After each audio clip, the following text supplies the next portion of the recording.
देखिए ये सारे का सारा पैगाम हम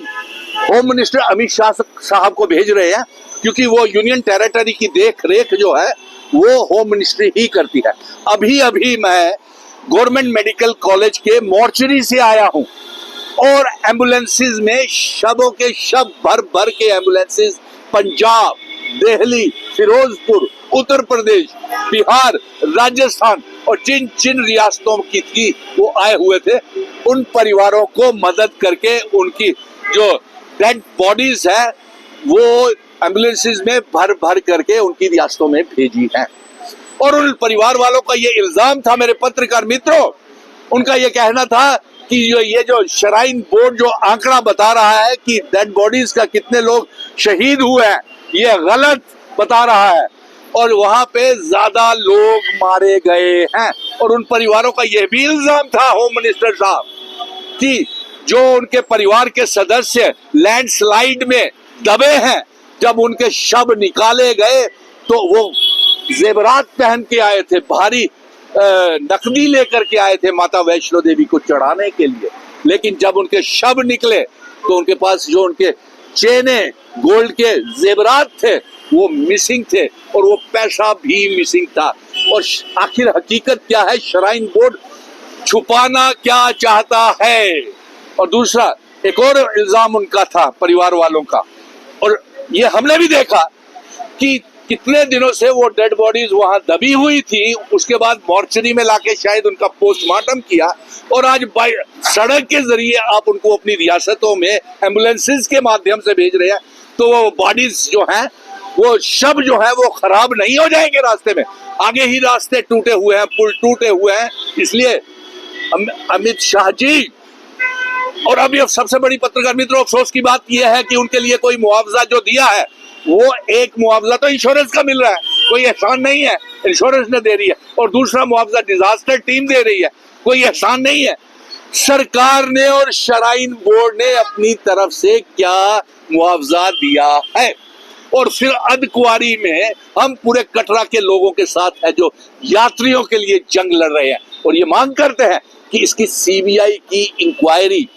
या जुडिशियल इंक्वायरी होम मिनिस्टर साहब आप कल आ रहे हैं, इसका ऐलान करें। नंबर 2, अब आप देखिए स्मार्ट सिटी का प्रोजेक्ट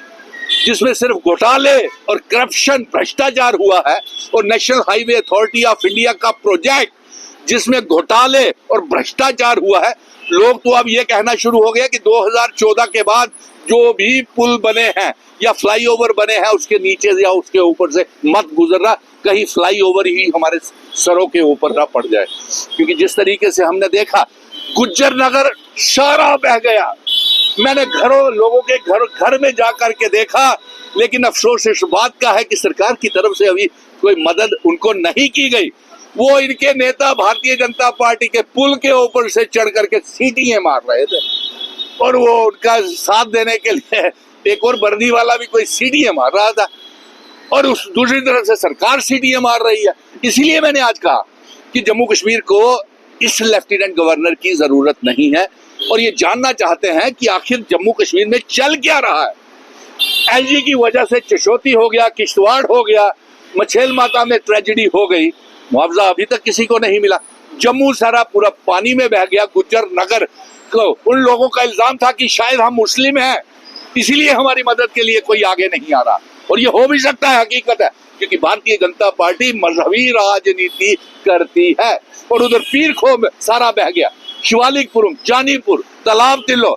और जितने भी इलाके सारे तबाह हो गए। लेकिन अफसोस की बात यह है,